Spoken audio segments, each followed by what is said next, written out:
तो एक बार फिर से स्वागत है हमारे Soni math reasoning GK GS में। तो इस सीरीज में हम लोग क्लास 9th का मैथ पढ़ रहे थे, जिसमें कि ऑलरेडी 2-3-4 क्लास हो चुका था। सिलेबस हो गया था हम लोगों का जो है 1.1 हो गया था, कुछ थ्योरी हो गया था, 1.2 का कुछ थ्योरी हो गया था। तो अब हम लोगों का 1.2 का जो सवाल है उसको करते हुए हम लोग आगे बढ़ेंगे। तो आइए कुछ इंपॉर्टेंट क्वेश्चन इसका जो है हम लोग कर लेते हैं। इसमें लिखा हुआ है कि जो है कि एक्सरसाइज 1.2 का एक्सरसाइज 1.2 क्लास 9 मैथ कहता है 1 नंबर का पहला, प्रत्येक अपरिमेय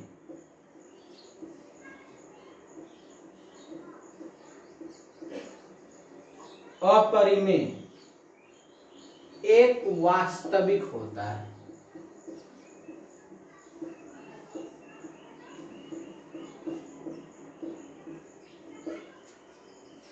चलिए ध्यान से इसको समझना है। तो इसमें दो बातें आई, एक आई परिमेय और एक आया आपका वास्तविक।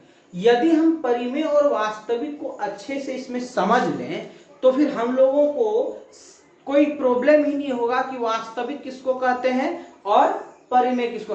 मेरा एक ही मोटिव होता है कि बच्चे को इतनी आसानी तरीके से बताना जिससे कि बच्चे खुद क्लियर कर सके कॉन्सेप्ट को कि जो हम लोग यहाँ पर लिखे हैं वो क्या है। तो चलिए अब देखिए हम लोग इसमें बात कर लेते हैं कि हम लोगों का जो ये वास्तविक और लिखा हुआ जो यहाँ पर है अपरिमेय, तो ये क्या है तो इसको हम लोग जानते हैं। अपरिमेय देखिए, इसके पहले परिमेय तक हम बता चुके थे, अपरिमेय भी थोड़ा सा बता दिए थे। अपरिमेय का आपको बताए थे कि यदि अभाज्य रहे, अभाज्य में से आपको एग्जांपल दिए थे 2, 3, 5, 7, 11, 13, 17, 19, 23 डॉट डॉट डॉट। अब एक लगातार कितना बोलते जाएंगे तो हम तो 100 तक लिख देंगे, लेकिन आप लोगों को भी इसको याद करना है। इसी में यदि हम लोग रूट लगाते जाएं, √2, √3, √5, √7, √11, √13, तो ये सभी हम लोगों का क्या होता है ना कि हम लोगों का ये बन जाता है अपरिमेय संख्या। अब अपरिमेय संख्या हुआ तो इसका वैल्यू होता है भैया 1.4142 डॉट डॉट डॉट डॉट, जो भी हो समथिंग, ये इसका मान आते जाता है। और जब मान कोई भी चीज का आ जाए ना तो संख्या रेखा एक खींचिए और उस संख्या रेखा पर दो चीजें आप दर्शाइए, एक शून्य दर्शाइए, एक धनात्मक दर्शाइए और एक ऋणात्मक दर्शाइए। उसमें से उसका एक जगह चयन कीजिए। ये यदि 1 है सपोज, तो 1 से ज्यादा 1.4 यानी 1.5 के आसपास, तो यहाँ पर समथिंग 1.414 डॉट डॉट हो सकता है। और ये यदि संख्या रेखा पर है तो संख्या रेखा पर जितनी भी संख्या है वो वास्तविक है। क्या है? वास्तविक है। और पिछले क्लास में मैंने बताया कि √2 को हम लोग और √3 को हम लोग संख्या रेखा पर दर्शा सकते हैं। जिसे हम संख्या रेखा पर दर्शा सकते हैं वो वास्तविक होगा। तो जिसे हम संख्या रेखा पर दर्शा सकते हैं वह अपरिमेय भी है, तो अतः अपरिमेय को वास्तविक संख्या कहते हैं। देखिए कितना चीज मैंने बताया। वीडियो आप अपने फ्रेंड्स को शेयर कीजिए। जो चीजें मैं यस नो करके बता सकता था उन चीजों को मैं पूरा डिटेल बताया। तो क्यों बताया? क्योंकि आपको फिर कभी कोई दिक्कत ना हो, इसलिए आप अपने फ्रेंड्स को ये चीजें बताइए, ये चीजें भेजिए, ताकि उसको भी ये चीज की जानकारी मिले कि हाँ ऑलरेडी अपरिमेय ही नहीं, सम हो, विषम हो, कुछ भी हो तो वो वास्तविक होगा। यदि संख्या रेखा पर हम उसे लिख सकते हैं तो वो निश्चित और निश्चित मेरा वास्तविक संख्या होगा। क्लियर हो गया? कोई दिक्कत नहीं। चलिए अब हम लोग दूसरे ऑब्जेक्टिव की तरफ चलते हैं।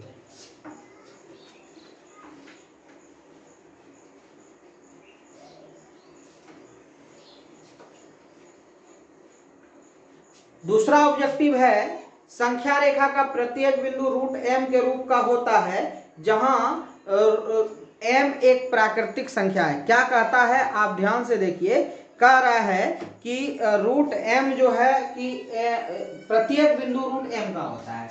ध्यान दीजिए, संख्या रेखा का प्रत्येक बिंदु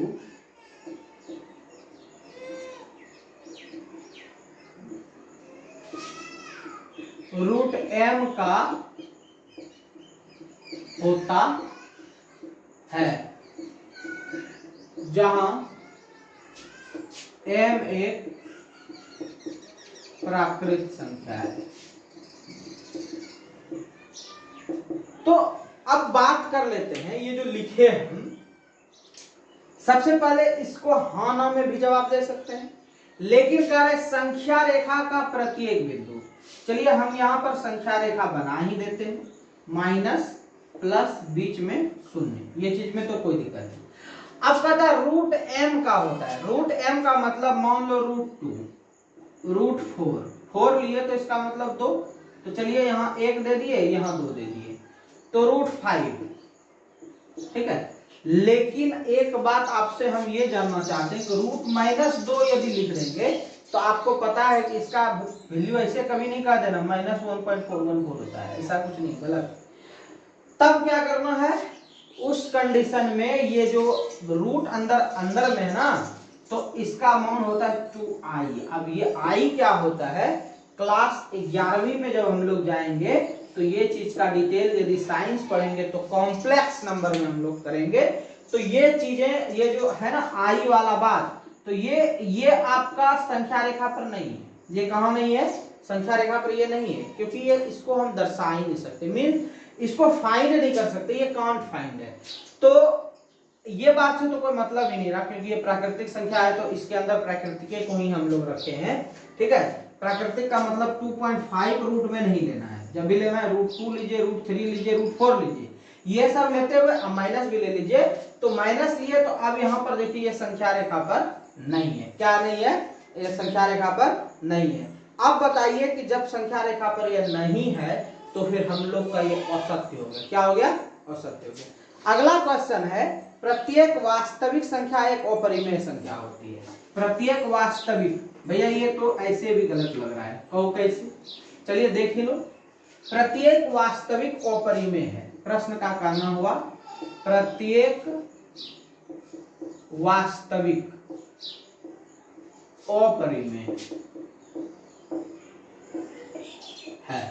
अपरिमेय का हमने डिफिनेशन क्या बताया, रूट 2 होना चाहिए, यानी अभाज्य में लगा होना चाहिए, ये सब होना चाहिए। आइए इसमें, आइए वास्तविक में क्या है, वास्तविक में आपका -1 भी आएगा, -2 भी आएगा, 2 भी आएगा, 4 भी आएगा, 5 भी आएगा, 2.5 भी आएगा, 0 भी आएगा, ये सब है वास्तविक। 2/5 भी आएगा, 5/2 भी आएगा, ये सब होगा वास्तविक। 3.1.2 भी आएगा, तो ये सब आएगा वास्तविक। अब कोई जरूरी थोड़ी ना है कि ये चीज सब चीज यही है, नहीं ना, तो ये चीजें ये हो सकती है, बट ये चीजें ये नहीं हो सकती है। मीन्स अपरिमेय वास्तविक हो सकती है, बट वास्तविक अपरिमेय नहीं हो सकती। क्लियर हो गया, 3 ऑब्जेक्टिव था। चलिए अब हम लोगों का कुछ आगे का प्रश्न है, उसको भी करते हैं। अगला प्रश्न है, क्या सभी धनात्मक पूर्णांकों के वर्गमूल अपरिमेय होते हैं। धनात्मक संख्या का वर्गमूल, धनात्मक संख्या का वर्गमूल अपरिमेय होते हैं। चलिए बात यहीं पर जो है इसको क्या करते, डिफ्यूज कर दीजिए। क्या, धनात्मक संख्या 4 है, इसका कर दीजिए वर्गमूल, ये बना 2, और 2 है परिमेय, क्या है, परिमेय। हाँ ये भी हो सकता है कभी 3 भी, तो ये रूट 3 ही रहेगा, तो ये होगा अपरिमेय। लेकिन क्या सर्वदा होगा, यानी सदैव होगा, नहीं, तो कहेंगे सभी धनात्मक संख्या का वर्गमूल अपरिमेय नहीं होगा।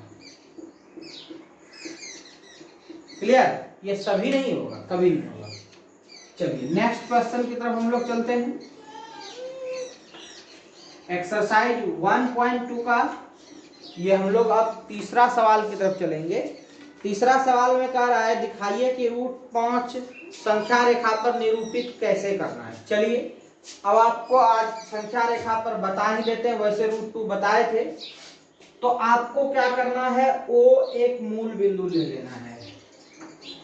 मौना यहां लिखते हैं, मौना ओ एक मूल बिंदु है, जो कि इधर हम लोग x की तरफ x एक्सिस ओ x अक्ष है। अब यहां से क्या करते हैं हम लोग, यहां से O और P, इस जगह OP को एक इकाई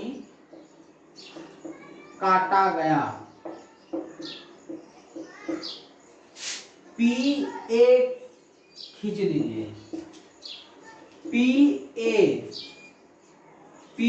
ठीक है, लंब P पर है जो एक इकाई खींचा है।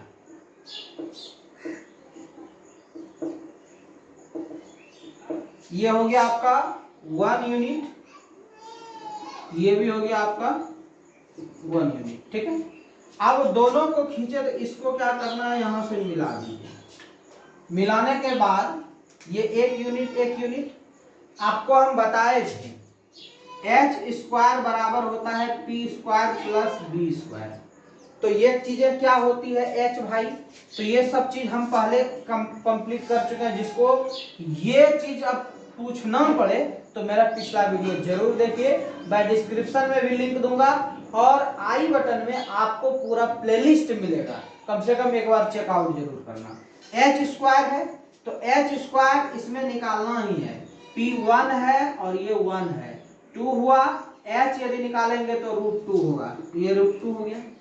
पुनः a पर हम लंब डालते हैं, यहां से यहां पे ये वाला बिंदु पे लंब डालते हैं, ये b तक AB पुनः लंब b पर ये AB बराबर है 1 यूनिट। कितना है इसमें भी 1 यूनिट, तो 1 यूनिट यहां भी लगा देते हैं। और फिर अब इसको यहां से यहां तक मिला दीजिए, O से ही सब मिलेगा, 1 यूनिट है। और ये वाला देखिए अब यहां से हो गया बेस मतलब आधार, ये वाला हो गया लंब और ये वाला हो गया कर्ण। तो फिर लिखेंगे h² बराबर p² प्लस b²। अगली बार जो लंब है वो 1² है और ये आधार जो है वो √2 का स्क्वायर है, 1 का 1 हो जाएगा, इसका 2 हो जाएगा, ठीक है। तो दोनों को जोड़िएगा तो 3 हो जाएगा, h बराबर √3 हो जाएगा, तो ये हो गया √3। अगेन आप क्या कीजिए, B से ये देखिए C तक लंब डालिए, ये लंब हो गया, ये C हो गया, इसको यहां से मिला दीजिए, ठीक है। BC बराबर 1 यूनिट और ये क्या किए लंब, तो अब ये लंब हो गया 1 यूनिट, तो ये अगली बार आधार हो गया, h² बराबर p² प्लस b²। p हो गया 1² और b हो गया √3 का स्क्वायर, 1 प्लस √3 4 हो जाएगा, 3 हो जाएगा, और दोनों को जोड़िएगा 4 हो जाएगा, तो ये h बराबर जो है √4 यानी कि 2 हो जाएगा, ये हो गया आपका 2। अब फिर एक बार तो चलिए हम इसको जो है मिटा देते हैं, अब ये 2 हो गया। अब फिर इसको हम मिटा करके आपको ये वाला दिखाते हैं 5 तक कैसे होगा। अब ये हो गया, फिर 1 यूनिट लंब डालते हैं, फिर ये कितना डालेंगे यहाँ पे 1 यूनिट लंब, और फिर इसको यहाँ से यहाँ तक मिला दीजिए, ठीक है। तो 1 यूनिट लंब डाले तो ये 2 है इस बार, तो अब h² बराबर p² प्लस b², ये d हो जाएगा आपका।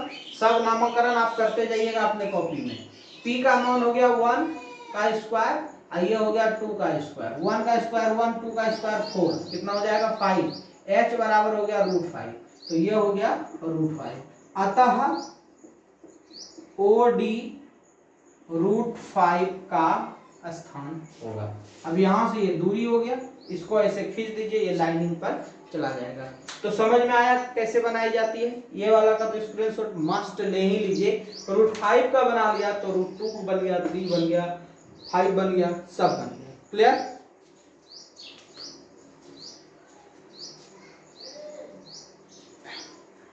तो आई होप कि आप लोगों को इस क्लास में बहुत मजा आया होगा।